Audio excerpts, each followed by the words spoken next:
Hello मित्रों, आप सभी का हमारे YouTube channel study on track पर हार्दिक स्वागत है। आज हम आप लोगों के समक्ष फिर से इडुटेरिया के करंट अफेयर्स को लेकर प्रस्तुत हुए हैं, जो अर्धवार्षिकी 2023 का है। ठीक है। यहाँ पे हमारा प्रयास होगा, जो कि आपको पता है, BPSC all state, PCS, Bihar शिक्षक दरोगा, बीपीएससी, एसएससी एवं अन्य सभी प्रतियोगी परीक्षाओं के लिए है। यहाँ पे आज हम आपके साथ राष्ट्रीय घटनाक्रम को देखेंगे, जिसमें जून महीने का राष्ट्रीय घटनाक्रम देखेंगे। तो जून, मई, अप्रैल, मार्च, फरवरी और जनवरी, पिछले 6 महीनों का यहाँ पे दिया गया है। उन्हीं को हम लोग देखेंगे। ठीक है। देखिए, जो इम्पोर्टेंट क्वेश्चंस होंगे उन पे हम स्टार लगा लेंगे, उनको अच्छे से देखेंगे, और जो भी क्वेश्चंस ऐसे हैं कि हाँ नॉर्मल है, ठीक है, और जानकारी होनी चाहिए, तो उसको हम पढ़ते हुए निकल लेंगे। ठीक। चलिए देखते हैं। मेघालय में मेघालय में भारत यूरोपीय संघ कनेक्टिविटी सम्मेलन का आयोजन किया गया। इसका उद्देश्य भारत के पूर्वोत्तर राज्यों तथा पड़ोसी देशों के साथ कनेक्टिविटी बढ़ाना है। देखिए, यहाँ पे अगर आपसे पूछा जाएगा तो यही पूछा जाएगा कि भारत यूरोपीय संघ कनेक्टिविटी सम्मेलन कहाँ हुआ, तो आपका मेघालय में हुआ। ठीक है। लखनऊ के एनसीसी कैडेट शालिनी सिंह उत्तराखंड में ड्रिंग घाटी में 15,400 फुट की चोटी पर चढ़ने वाली देश की पहली महिला एनसीसी कैडेट बन गई। यहाँ से आपसे अगर पूछा जाएगा कि देश की पहली महिला एनसीसी जो कि ड्रिंग घाटी पे चढ़ी, तो आपकी शालिनी सिंह हो जाएंगी। पर्यटन के क्षेत्र में महिलाओं की भागीदारी को बढ़ाने के लिए महाराष्ट्र में आई नामक लिंग समावेशी पर्यटन नीति की शुरुआत की गई। इसके अलावा कुछ पर्यटन स्थलों पर महिला बाइक टैक्सी भी शुरू की जाएगी। तो आपसे अगर ये पूछा जाएगा कि आई की शुरुआत कहाँ की गई, तो महाराष्ट्र में की गई। किससे संबंधित है? महिलाओं से। महिला बाइक टैक्सी की सेवा कहाँ शुरू की जाएगी या की गई? यहाँ ये भी शुरू की ही जाएगी। ठीक है, तो महाराष्ट्र में की जाएगी। ठीक है।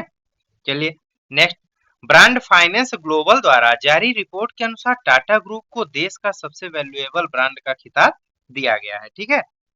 तो आपको यहाँ से प्रश्न पूछा जा सकता है कि ब्रांड फाइनेंस ग्लोबल द्वारा जो एक रिपोर्ट जारी गई, जिसमें आपसे यह प्रश्न पूछा जा सकता है कि सबसे वैल्यूएबल ब्रांड का खिताब किसको मिला। ठीक है। टाटा ग्रुप को, महिंद्रा ग्रुप को, या अदर किसी ग्रुप को, रिलायंस ग्रुप को, XYZ, या इनमें से कोई नहीं, तो आपका सही आंसर टाटा ग्रुप होगा। ठीक। Centre for science and environment SCE द्वारा स्टेट ऑफ इंडिया एनवायरनमेंट 2023 में पर्यावरण प्रदर्शन के मामले में तेलंगाना भारत का शीर्ष राज्य है। ठीक है। देखिए, यहां से आपसे पूछा जा सकता है स्टेट ऑफ इंडिया एनवायरनमेंट 2023 में सबसे उच्च प्रदर्शन किस राज्य का रहा। ठीक है, तो आपका सही उत्तर होगा तेलंगाना।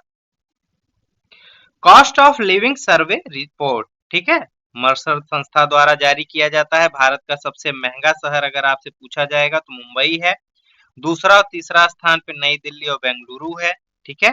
वैश्विक स्तर पे मुंबई का स्थान पूछा जाएगा तो 147वां है। हरियाणा के मुख्यमंत्री मनोहर लाल खट्टर ने राज्य में पद्म पुरस्कार विजेताओं को 10,000 रुपए मानसिक पेंशन देने की घोषणा की। ओडिशा सरकार ने केंद्रीय संस्कृति मंत्रालय के सहयोग से भुवनेश्वर में पहला जनजातीय खेल महोत्सव का आयोजन किया। इसमें 26 राज्यों के 5,000 एथलीटों ने भाग लिया। ठीक है। बंदरगाह नौवहन एवं जलमार्ग मंत्रालय द्वारा बंदरगाहों पर ड्रेजिंग संचालन की क्षमता बढ़ाने के लिए सागर समृद्धि नामक online dredging monitoring system launch किया गया। ठीक है। तो यहाँ पे देखिए, आपसे पूछा जा सकता है कि ड्रेजिंग मॉनिटरिंग सिस्टम, ठीक है, जो लॉन्च किया गया, किस नाम से लॉन्च किया गया, तो वो था आपका सागर समृद्धि। केंद्रीय मंत्री जितेंद्र सिंह ने जम्मू कश्मीर के भद्रवाह घाटी में लेवेंडर महोत्सव का उद्घाटन किया। इसका आयोजन 1 वीक 1 लैब कैंपेन के तहत किया गया। उत्तर प्रदेश में कुंभ मेला के ऐतिहासिक महत्व को उजागर करने के लिए डिजिटल कुंभ संग्रहालय का निर्माण किया जाएगा। यह संग्रहालय भारतीय संस्कृति को प्रदर्शित करेगा, जो कुंभ मेले में आने वाले श्रद्धालुओं को आकर्षित करेगा। ठीक है। तो डिजिटल कुंभ संग्रहालय कहाँ निर्माण किया जाएगा, तो यूपी में किया जाएगा। ठीक है। तो राजस्थान के उदयपुर में देश की पहली सीएनजी संचालित टॉय ट्रेन की शुरुआत की गई। इस ट्रेन का नाम महाराणा प्रताप एक्सप्रेस ट्रेन रखा गया। तो आपसे यहाँ पूछा जा सकता है कि देश की पहली सीएनजी संचालित टॉय ट्रेन, ठीक है, की शुरुआत कहाँ की गई? तो राजस्थान के उदयपुर में। इसका नाम क्या है? तो महाराणा प्रताप एक्सप्रेस ट्रेन। प्रधानमंत्री नरेंद्र मोदी ने नई दिल्ली में अंतर्राष्ट्रीय प्रदर्शनी एवं सम्मेलन केंद्र में पहला नेशनल ट्रेनिंग कॉन्क्लेव का उद्घाटन किया। इसका उद्देश्य देश भर के सिविल सेवा अधिकारियों के प्रशिक्षण के बुनियादी ढांचे को मजबूत करना है। केरल खुद की इंटरनेट सेवा शुरू करने वाला देश का पहला राज्य बन गया। इसका उद्देश्य फाइबर ऑप्टिक नेटवर्क के तहत राज्य में आर्थिक रूप से पिछड़े 20 लाख लोगों को मुफ्त इंटरनेट सेवा उपलब्ध कराना है। तो आपसे पूछा जा सकता है कि देश का पहला इंटरनेट सेवा, खुद की इंटरनेट सेवा शुरू करने वाला राज्य कौन सा है? तो आपका उत्तर बनेगा केरल। पश्चिम बंगाल पश्चिम बंगाल सरकार ने कोलकाता में प्रदूषण को कम करने के लिए एयर प्यूरिफायर वाली बसें लॉन्च की हैं। बस में लगे इस सिस्टम को सुधा वायु नाम दिया गया है। ठीक है, तो आपसे पूछा जा सकता है कि सुधा वायु का संबंध किससे है? तो सुधा वायु का संबंध है आपका एयर प्यूरिफायर वाली बसों से, जो कि कोलकाता में लॉन्च की गई हैं। तेलंगाना में अफसूजा इंफ्राटेक कंपनी द्वारा दुनिया का पहला 3D प्रिंटेड हिंदू मंदिर बनाया जाएगा। उत्तर प्रदेश सरकार ने राज्य के 17 नगर निगम में दीदी कैफे शुरू करने की योजना बनाई है। इस कैफे को स्वयं सहायता समूह की महिलाओं द्वारा संचालित किया जाएगा। जालंधर पंजाब में भीमराव अंबेडकर राष्ट्रीय प्रौद्योगिकी संस्थान में शिक्षा महाकुंभ का आयोजन किया गया। इसका उद्देश्य राष्ट्रीय शिक्षा नीति के क्रियान्वयन में मौजूद चुनौतियों पर विचार विमर्श करना है। ठीक है, तो ये देखिए आपसे पूछा जा सकता है कि शिक्षा महाकुंभ का आयोजन कहाँ किया गया? तो जालंधर पंजाब में। संस्कृत राज्य मंत्री मीनाक्षी लेखी ने नई दिल्ली में राष्ट्रीय अभिलेखागार में हमारी भाषा हमारी विरासत, देखिए ये आपसे पूछा जा सकता है, इंपॉर्टेंट है, हमारी भाषा हमारी विरासत प्रदर्शनी का उद्घाटन किया। इसका उद्देश्य भारत का भाषाई विविधता की विरासत का जश्न मनाना है। ठीक है, उत्तर प्रदेश सरकार ने प्रत्येक परिवार का डाटाबेस तैयार करने तथा सरकारी योजनाओं का लाभ दिलाने के लिए फैमिली आईडी पोर्टल लॉन्च किया है। तो फैमिली आईडी पोर्टल किसने लॉन्च किया? उत्तर प्रदेश सरकार ने। महाराष्ट्र के ठाणे जिले में भिवंडी तालुका में भारत का पहला कार्बन न्यूट्रल गांव विकसित किया जा रहा है। तो देखिए आपसे पूछा जा सकता है कि भारत का पहला कार्बन न्यूट्रल गांव कहां विकसित किया जा रहा है? तो ये आपके महाराष्ट्र के ठाणे जिले में। ठीक है, महाराष्ट्र के ठाणे में एशिया की सबसे बड़ी तथा ऐतिहासिक क्लस्टर विकास योजना शुरू की गई। इसमें पहले चरण में 10,000 घरों का निर्माण किया जाएगा। यहाँ सारी सुविधाएं उपलब्ध होंगी। फिर देखिएगा इंदिरा गांधी अंतर्राष्ट्रीय हवाई अड्डा दिल्ली पर नई सुविधा डीजी यात्रा शुरू की गई। यह यात्रियों को बिना मोबाइल एप्लीकेशन के सभी सेवाओं को सक्षम बनाएगा। देखिए ये भी इंपॉर्टेंट है। यहाँ पे देखिएगा आपसे पूछा जा सकता है कि डीजी यात्रा का संबंध कहाँ से है, या डीजी यात्रा किसके लिए शुरू की गई, कहाँ से शुरू किया गया, इस तरीके के प्रश्न आपसे पूछे जाएंगे। तो ये आपकी इंदिरा गांधी अंतर्राष्ट्रीय हवाई अड्डा पर शुरू किया गया है। ठीक है, नई दिल्ली में। हाल ही में उड़ीसा में 3 दिवसीय राजा कृष्ण उत्सव मनाया गया। इस त्योहार को स्विंग फेस्टिवल भी कहा जाता है, क्योंकि इसमें महिलाएं पेड़ों पर झूला लगाकर झूलती हैं और गीत गाती हैं। ठीक है, तो देखिएगा आपसे ये पूछा जा सकता है कि राजा कृष्ण उत्सव का संबंध कहाँ से है? उड़ीसा से है। स्विंग फेस्टिवल का संबंध कहाँ से है? उड़ीसा से है। राजा कृष्ण उत्सव को और किस नाम से जानते हैं? स्विंग फेस्टिवल के नाम से जानते हैं। स्विंग फेस्टिवल को किस नाम से जानते हैं? राजा कृष्ण उत्सव के नाम से जानते हैं। केंद्र सरकार के आयुष मंत्रालय ने वाई ब्रेक योग एट ऑफिस चेयर की शुरुआत की। यह कर्मचारियों को तनाव मुक्त रखने के लिए ऑफिस के चेयर पर बैठकर ही छोटी अवधि के योग को दिनचर्या का हिस्सा बनाएगा। ठीक है, चलिए नेक्स्ट। भारत सरकार के विज्ञान एवं प्रौद्योगिकी मंत्रालय ने वैज्ञानिकों तथा शैक्षणिक संस्थानों के बीच सहयोग तथा ज्ञान को साझा करने के लिए वैभव वैश्विक भारतीय वैज्ञानिक फेलोशिप कार्यक्रम की शुरुआत किया है। ठीक है, तो वैभव की शुरुआत किसने किया है? विज्ञान एवं प्रौद्योगिकी मंत्रालय ने। 15 से 18 जून 2023 तक मुंबई में राष्ट्रीय विधायक सम्मेलन का आयोजन किया गया, जिसका उद्घाटन लोकसभा अध्यक्ष ओम बिड़ला ने किया। इसके तहत भारत के विधानसभा तथा विधान परिषद के सदस्यों के बीच विचार विमर्श किया जाएगा। ठीक है, तो आपसे पूछा जा सकता है कि राष्ट्रीय विधायक सम्मेलन का आयोजन कहाँ किया गया था? तो मुंबई में किया गया था। इसकी अध्यक्षता किसने की थी? तो ओम बिड़ला ने किया था। आपसे देखिएगा अगले में ये पूछा जा सकता है कि नई दिल्ली से गैबान, ठीक है, नई दिल्ली से गैबान अफ्रीकी देश की पहली कृषि सेच परियोजना की शुरुआत कहाँ की गई? ठीक है, तो ये नई दिल्ली से गैबान की पहली कृषि परियोजना की शुरुआत की गई तो किस मंत्रालय ने किया? तो केंद्रीय शिक्षा एवं कौशल विकास तथा उद्यमिता मंत्रालय ने किया। उन्हीं के मंत्री धर्मेंद्र प्रधान ने किया। ठीक है, 14 जून 2023 को। भारतीय नौसेना ने युवाओं तथा नागरिकों को नौसेना में से अवगत कराने के लिए जूली लद्दाख कार्यक्रम का आयोजन किया। इस दौरान नेशनल वार मेमोरियल से 5000 किलोमीटर मोटरसाइकिल अभियान भी चलाया गया। ठीक है, हाल ही में उत्तर प्रदेश सरकार ने उत्तर प्रदेश के जेलों को सुधार गृह के रूप में स्थापित करने की घोषणा की है। चेन्नई के पास महाबलीपुरम में महिला 20 शिखर सम्मेलन, ठीक है, महिला 20 शिखर सम्मेलन कहाँ हुआ? महाबलीपुरम में, जो कि चेन्नई के पास है, इसका आयोजन हुआ। इस सम्मेलन का विषय आपसे पूछा जा सकता है तो था इस बार का महिला नेतृत्व विकास रूपांतरण उन्नति और उत्थान। ठीक है, यह सम्मेलन जमीनी स्तर की महिलाओं को वैश्विक स्तर की महिला नेताओं के साथ संवाद स्थापित करता है। मध्य प्रदेश की राजधानी भोपाल में G20 के अंतर्गत साइंस 20 का 2 दिवसीय सम्मेलन आयोजित किया गया, जिसका थीम था connecting science to society and culture. ठीक है, तो देखिए यहां से आपसे प्रश्न पूछा जा सकता है कि साइंस 20 का संबंध किससे है? ठीक है, तो ये आपके G20 से संबंध है। G20 का सम्मेलन, साइंस 20 का सम्मेलन कहाँ हुआ था? भोपाल में हुआ था। इस बार G20 का थीम क्या था? तो यह था आपका साइंस 20 का, G20 के अंतर्गत साइंस 20 का थीम क्या था? तो यह था आपका connecting science to society and culture. ठीक है, ये भी एक इंपॉर्टेंट है। केंद्र सरकार ने डेयरी उद्योग को बढ़ावा देने के लिए उत्तराखंड में दुग्ध संकल्प साथी मोबाइल ऐप लॉन्च किया। इसका उद्देश्य दूध की गुणवत्ता में सुधार करना तथा हितधारकों के बीच पारदर्शिता लाना है। ठीक है, नवीन और नवीकरणीय ऊर्जा मंत्रालय ने 15 जून को वैश्विक पवन दिवस के अवसर पर पवन क्षमता में वृद्धि करने के लिए राजस्थान को सम्मानित किया। इसमें गुजरात को दूसरे स्थान पे और तमिलनाडु को तीसरा स्थान प्राप्त हुआ। नवीन और नवीकरणीय ऊर्जा मंत्रालय ने वैश्विक पवन दिवस के अवसर पर, ठीक है, पवन क्षमता में वृद्धि के लिए दिया।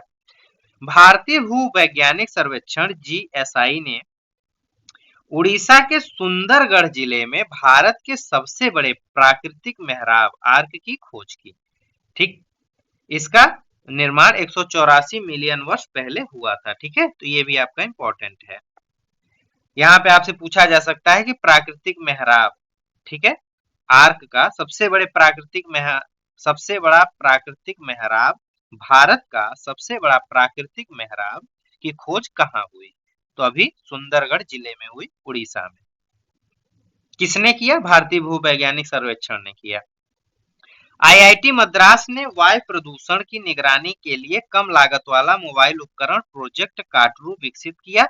इस उपकरण से प्रत्येक क्षेत्र में वायु स्तर पर मापन किया जा सकता है। ठीक है, भारतीय रिजर्व बैंक ने पूर्वोत्तर भारत में नागालैंड के कोहिमा में अपना उप कार्यालय स्थापित किया है।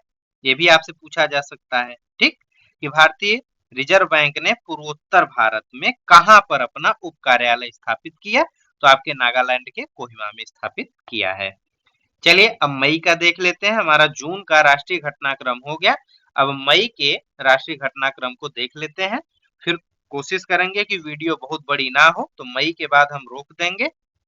इसके बाद में आपका अप्रैल और मार्च कल करा देंगे, फिर इसके बाद में फरवरी और जनवरी का फिर करा देंगे। 3 दिन में आपकी राष्ट्रीय घटनाक्रम को हम समाप्त कर देंगे।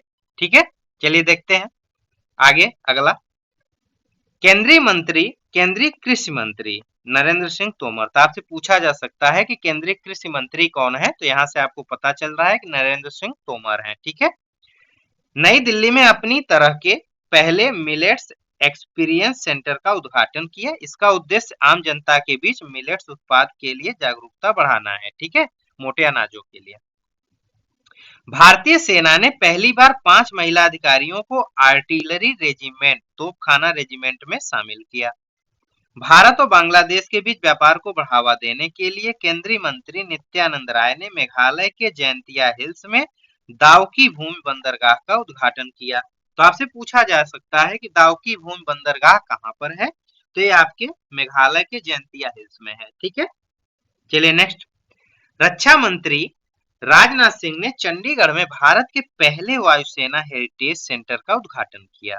तो आपसे पूछा जा सकता है कि भारत का पहला वायुसेना हेरिटेज सेंटर कहाँ है, तो ये आपका चंडीगढ़ में है। ठीक है, यह सेंटर विभिन्न युद्धों में वायुसेना की भूमिका को दर्शाएगा। केंद्रीय पत्तन, पोत परिवहन एवं जलमार्ग मंत्री सर्बानंद सोनोवाल। देखिए यहाँ से आपसे पूछा जा सकता है कि सर्बानंद सोनोवाल कौन है, तो आप बता सकते हैं कि केंद्रीय पत्तन, पोत परिवहन एवं जलमार्ग मंत्री हैं। राजनाथ सिंह कौन है, रक्षा मंत्री हैं। ठीक है, यहाँ से अभी आपने पहले ही यहाँ पे देखा पहला कि आपसे पूछा जा सकता है कि नरेंद्र सिंह तोमर कौन है, तो केंद्रीय कृषि मंत्री हैं। तो देखिए ये भी आपका एक टॉपिक तैयार होता चल रहा है। ठीक है, ये भी पॉइंट्स आपके तैयार हो रहे हैं, क्योंकि कई बार आप जानते हैं कि पर्सनल सेलिब्रिटी का आपसे प्रश्न पूछा जाता है। ठीक है, चलिए इस प्रश्न को देखते हैं कि केंद्रीय पत्तन सर्बानंद सोनोवाल ने जीरो कार्बन उत्सर्जन के लक्ष्य को पाने के लिए हरित सागर का शुभारंभ किया। इसका उद्देश्य बंदरगाहों के विकास एवं संचालन में इकोसिस्टम को बढ़ावा देना है। ठीक है, चलिए नेक्स्ट देखते हैं। केंद्रीय स्वास्थ्य एवं परिवार कल्याण मंत्रालय ने लर्निंग मैनेजमेंट इंफॉर्मेशन सिस्टम सक्षम लॉन्च किया। इसका उद्देश्य भारत में सभी स्वास्थ्य पेशेवरों को चिकित्सा प्रशिक्षण प्रदान करना है। तो आपसे पूछा जा सकता है कि सक्षम किस मंत्रालय ने लॉन्च किया, तो आप जानिएगा कि सक्षम आपके केंद्रीय स्वास्थ्य एवं परिवार कल्याण मंत्रालय ने लॉन्च किया था। ठीक है, चलिए नेक्स्ट। तेलंगाना सरकार ने स्टेट रोबोटिक्स फ्रेमवर्क नामक नई नीति शुरू की है। इसका उद्देश्य राज्य को भारत में रोबोटिक्स के क्षेत्र में अग्रणी राज्य के रूप में स्थापित करना है। ठीक,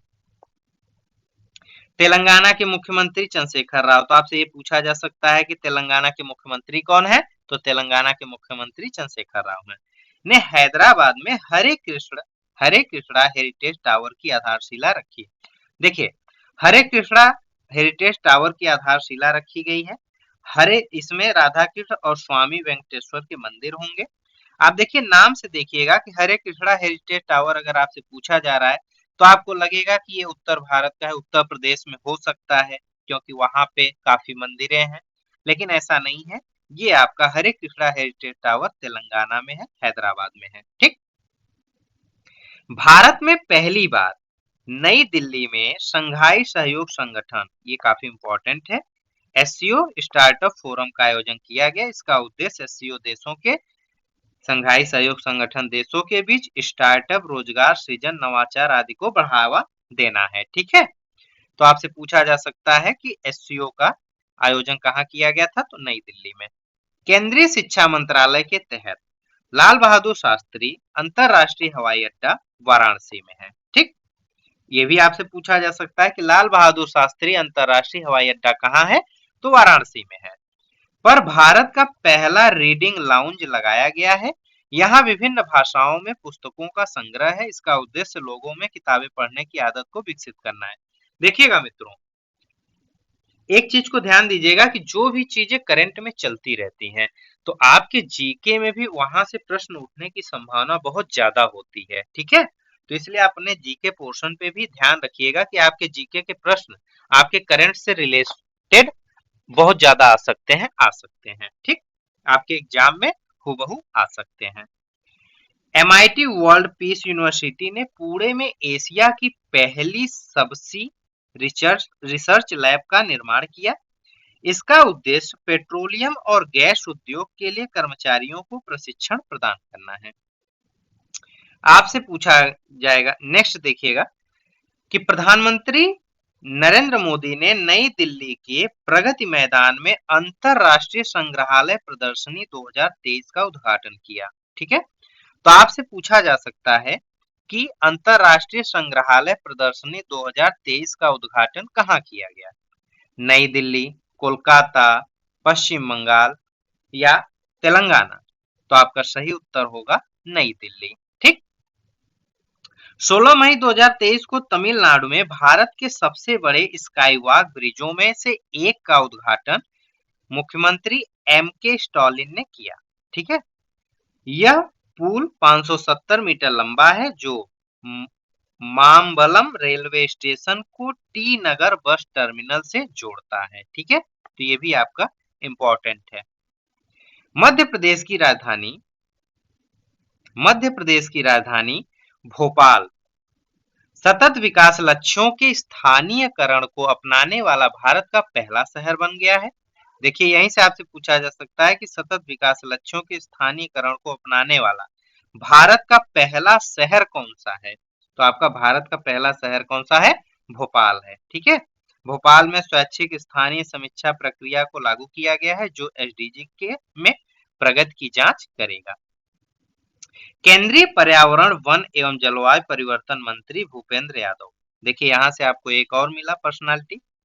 केंद्रीय पर्यावरण वन एवं जलवायु परिवर्तन मंत्री कौन है? भूपेंद्र यादव। भारतीय वानिकी अनुसंधान एवं शिक्षा परिषद देहरादून में सतत भूमि प्रबंधन के लिए उत्कृष्टता केंद्र का उद्घाटन किया इन्होंने। भारतीय प्रौद्योगिकी संस्थान मद्रास ने यानी आईआईटी मद्रास ने भारत इजराइल जल प्रौद्योगिकी केंद्र स्थापित करने के लिए इजराइल के साथ साझेदारी की। तो आपसे पूछा जा सकता है, वैसे भी प्रश्न में है कि भारत इजराइल जल प्रौद्योगिकी केंद्र स्थापित किया गया, तो भारत के साथ इजराइल का संबंध है, तो इजराइल के साथ किया गया। ठीक है। और किसने किया, आपसे यह पूछा जा सकता है किसने किया, तो आपके आईआईटी मद्रास ने किया। ठीक है। और इसका उद्देश्य पूछा जा सकता है, तो इसका उद्देश्य है जल संसाधन प्रबंधन में चुनौतियों का समाधान करना।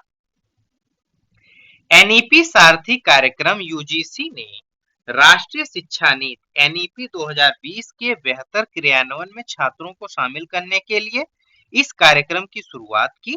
इसके तहत शिक्षा के क्षेत्र में छात्रों को एम्बेसडर चुना जाएगा। हाल ही में हिमाचल प्रदेश के मुख्यमंत्री सुखविंदर सिंह सुक्खू, तो हिमाचल प्रदेश के मुख्यमंत्री कौन है? सुखविंदर सिंह सुक्खू हैं। ठीक है। ने राज्य में हरित हाइड्रोजन के उत्पादन को बढ़ावा देने के लिए ग्रीन हाइड्रोजन नीति तैयार करने की घोषणा की है। देखिए मित्रों, ये आपका इंपॉर्टेंट क्वेश्चन है,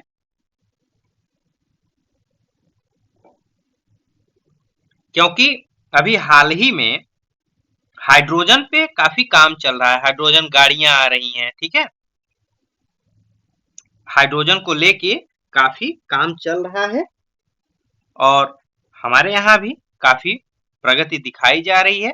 तो इसलिए ग्रीन हाइड्रोजन नीति से प्रश्न आपसे पूछा जा सकता है। तो ये आपसे अगर पूछा जाएगा कि ग्रीन हाइड्रोजन नीति तैयार करने की जो घोषणा की है, इसके उत्पादन की घोषणा किस राज्य ने की है? तो हिमाचल प्रदेश ने किया है। ठीक है। राष्ट्रीय बाघ संरक्षण प्राधिकरण ने चीता प्रोजेक्ट की देखरेख के लिए 11 सदस्यीय चीता परियोजना संचालन समिति का गठन किया। इस समिति के अध्यक्ष राजेश गोपाल नियुक्त किए गए। ठीक है। ये भी प्रश्न आपका इंपॉर्टेंट है। महाराष्ट्र सरकार ने स्वच्छ मुख अभियान के लिए क्रिकेटर सचिन तेंदुलकर को स्माइल एम्बेसडर चुना है। यह मौखिक स्वच्छता को बढ़ावा देने का अभियान है। तो आपसे पूछा जा सकता है कि स्माइल एम्बेसडर कौन है? तो स्माइल एम्बेसडर सचिन तेंदुलकर हैं। स्वच्छ मुख अभियान का एम्बेसडर कौन है? ठीक है, तो सचिन तेंदुलकर हैं। ये कहाँ की सरकार ने शुरू किया? तो महाराष्ट्र सरकार ने शुरू किया। भारतीय नौसेना के पूर्व अधिकारी Abhilash Tomy golden globe race पूरी करने वाले पहले भारतीय बन गए। इन्होंने समुद्र के रास्ते पूरी दुनिया का चक्कर लगाया और वैश्विक स्तर पर दूसरा स्थान हासिल किया। उत्तर प्रदेश सरकार ने एक थीम पार्क रामलैंड बनाने की घोषणा की है, जो डिज्नीलैंड की तरह होगा। यहाँ भगवान राम की कहानी दिखाने के लिए लोगों को आकर्षित किया जाएगा। Uttar Pradesh school health programme के तहत बच्चों के लिए डिजिटल हेल्थ कार्ड बनाने वाला भारत का पहला राज्य बन गया है। इसके तहत बच्चों के स्वास्थ्य संबंधी रिपोर्ट ऑनलाइन डाउनलोड किया जाएगा। ठीक है। उत्तराखंड में स्थित भगवान शिव के तुंगनाथ मंदिर को राष्ट्रीय महत्व का स्मारक घोषित किया जाएगा। यह मंदिर 12,800 फीट की ऊंचाई पर है। हाल ही में पंजाब चलने के अधिकार को लागू करने वाला भारत का पहला राज्य बन गया है। इसका उद्देश्य पैदल यात्री तथा साइकिल सवारों की मौतों की संख्या को कम करना है। ठीक है, देखिए रोड पे आपको पता है कि पैदल चलते हुए या साइकिल से चलते हुए, किनारे से भी चलते हुए काफी गाड़ियों के द्वारा लोगों का एक्सीडेंट हो जा रहा था। तो इसके लिए पंजाब सरकार ने अपने यहाँ एक नया नियम लागू किया, चलने का अधिकार। ठीक है, इन्होंने चलने का अधिकार नियम लागू किया है, जो कि भारत का पहला राज्य है ऐसा जिसने कि पैदल यात्रियों को और साइकिल सवारों को भी उनके चलने का अधिकार दिया है। ठीक, चलिए केंद्रीय विदेश और संस्कृत राज्य मंत्री मीनाक्षी लेखी, देखिए यहाँ पे आपको एक और पर्सनालिटी मिली कि केंद्रीय विदेश और संस्कृत राज्य मंत्री कौन है, तो मीनाक्षी लेखी हैं। ठीक है, ने नई दिल्ली में बुद्धम शरणम गच्छामि प्रदर्शनी का उद्घाटन किया। इसमें बौद्धिक संस्कृत को प्रदर्शन किया गया तथा श्रीलंका और म्यांमार के चित्र भी प्रदर्शित किए गए। ठीक, राष्ट्रीय फुटबॉल महासंघ ने भारतीय फुटबॉल टीम के पूर्व कप्तान प्रदीप कुमार बनर्जी के सम्मान में 23 जून को AIFF ग्रास रूट डे के रूप में घोषित किया है। ठीक, पश्चिम बंगाल में स्थापित शांति निकेतन को यूनेस्को की विश्व विरासत सूची में शामिल करने की सिफारिश की गई है। भारत के मुख्य न्यायाधीश, ये आपका इंपॉर्टेंट है, भारत के मुख्य न्यायाधीश वाई चंद्रचूड़, देखिए एक पर्सनालिटी ये भी हो गए, ने देश के ई कोर्ट तथा ई फाइलिंग को बढ़ावा देने के लिए ई फाइलिंग 2.0 लॉन्च किया। हाल ही में जारी एक रिपोर्ट के अनुसार GMR हैदराबाद इंटरनेशनल एयरपोर्ट दुनिया का सबसे समय का पाबंद एयरपोर्ट घोषित किया गया है। ठीक है, दुनिया का सबसे समय का पाबंद एयरपोर्ट कौन सा है, आपका GMR हैदराबाद है। केंद्रीय गृह मंत्री अमित शाह ने गुजरात के द्वारका में राष्ट्रीय तटीय पुलिस अकादमी की आधारशिला रखी। यहाँ तटीय सुरक्षा में लगे पुलिस कर्मियों को प्रशिक्षण दिया जाएगा। केंद्रीय गृह एवं सहकारिता मंत्री अमित शाह ने नई दिल्ली में जनगणना भवन का उद्घाटन किया। यहाँ 1981 से लेकर अब तक की सभी जनगणना को संकलित किया गया है। हाल ही में गोवा में पर्यटन क्षेत्र में द्विपक्षीय सहयोग बढ़ाने के लिए उत्तराखंड के साथ समझौता किया। केरल के मुख्यमंत्री केरल को भारत का पहला पूर्ण ई गवर्नेंस राज्य घोषित किया। यहाँ सभी सार्वजनिक सेवाओं का संचालन ऑनलाइन माध्यम से होगा। ठीक, पटना नगर निगम, ये इंपॉर्टेंट है आपका, पटना नगर निगम सेंट्रल बैंक डिजिटल करेंसी का उपयोग करने वाला भारत का पहला नगर निगम बन गया। अब यहाँ डिजिटल मुद्रा के जरिए भुगतान की सारी प्रक्रिया होगी। बहुत इंपॉर्टेंट प्रश्न है, आपसे पूछा जा सकता है कि भारत का पहला नगर निगम कौन सा है जिसने सेंट्रल बैंक डिजिटल करेंसी को अपनाया है, तो आपका अपना पटना नगर निगम है। ठीक, जो बिहार का पटना नगर निगम है। 1 से 5 दिसंबर 2023 को केरल के तिरुवनंतपुरम में वैश्विक आयुर्वेद महोत्सव का आयोजन किया जाएगा। इसका उद्देश्य स्वास्थ्य क्षेत्र में आयुर्वेद चिकित्सकों को वैश्विक मंच पर एक साथ लाना है। ठीक है, प्रधानमंत्री नरेंद्र मोदी ने असम में पूर्वोत्तर भारत की पहली वंदे भारत ट्रेन को हरी झंडी दिखाई, जो गुवाहाटी से न्यू जलपाईगुड़ी के बीच चलाई जाएगी। ये भी आपका काफी इंपॉर्टेंट क्वेश्चन है। ठीक है, काफी इंपॉर्टेंट क्वेश्चन है, ये भी आपसे पूछा जा सकता है कि जो असम में पहली वंदे भारत ट्रेन चली है वो कहां से कहां तक चलेगी, तो गुवाहाटी से न्यू जलपाईगुड़ी के बीच में चलेगी। प्रधानमंत्री ने रेडियो कार्यक्रम मन की बात के 100 एपिसोड होने पर जनशक्ति प्रदर्शनी उद्घाटन किया। इसमें 12 भारतीय कलाकारों की कलाकृतियों का प्रदर्शन किया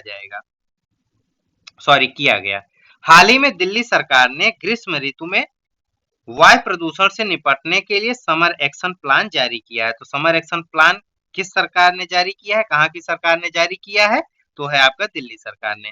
भारत को पेट्रोकेमिकल के क्षेत्र में आत्मनिर्भर बनाने के लिए महाराष्ट्र के रत्नागिरी जिले में दुनिया का सबसे बड़ा रिफाइनरी कॉम्प्लेक्स बनाया जा रहा है। तो दुनिया का सबसे बड़ा रिफाइनरी कॉम्प्लेक्स कहाँ बनाया जा रहा है, महाराष्ट्र में बनाया जा रहा है। ठीक, स्वच्छ भारत मिशन केरल का वायनाड जिला भारत का पहला ODF+ जिला बन गया है। तो भारत का पहला ODF प्लस जिला कौन सा है? केरल का वायनाड जिला है। ठीक है, स्वच्छ भारत मिशन के तहत रेल मंत्रालय द्वारा जनता की शिकायतों के त्वरित निवारण के लिए रेल वार रूम की स्थापना की गई है। यहाँ जनता की शिकायतें प्रदर्शित की जाएंगी तथा कड़ी निगरानी भी की जाएगी। ठीक, हाल ही में यमुना प्राधिकरण ने भारत की पहली पॉड टैक्सी परियोजना को मंजूरी दी है। यह टैक्सी सड़क के से अलग एक ट्रैक पर चलेगी तथा बिजली द्वारा संचालित होगी। पॉड टैक्सी यमुना प्राधिकरण ने दिया है इसको। ठीक है, भारतीय पुरातत्व सर्वेक्षण ने उड़ीसा में स्थित कपिलेश्वर मंदिर को संरक्षित स्मारकों की सूची से जोड़ने का निर्णय लिया है। हाल ही में उत्तर प्रदेश ने 5G तकनीक को बढ़ावा देने के लिए युवाओं को इसके बारे में प्रशिक्षित करने के लिए 5G टेक्नोलॉजी ट्रेनिंग प्रोग्राम शुरू किया। अगर आपसे पूछा जा सकता है कि किस राज्य ने 5G टेक्नोलॉजी ट्रेनिंग प्रोग्राम शुरू किया, तो उत्तर प्रदेश ने किया। गाजियाबाद अलीगढ़ एक्सप्रेसवे पर NHAI ने बिटुमिनस कंक्रीट का उपयोग कर 100 घंटे में 100 किलोमीटर सड़क का निर्माण किया है। ठीक है, ये भी आपका काफी इंपॉर्टेंट है कि 100 घंटे में 100 किलोमीटर सड़क का निर्माण कहाँ पे हुआ है, तो गाजियाबाद अलीगढ़ एक्सप्रेसवे यानी उत्तर प्रदेश में।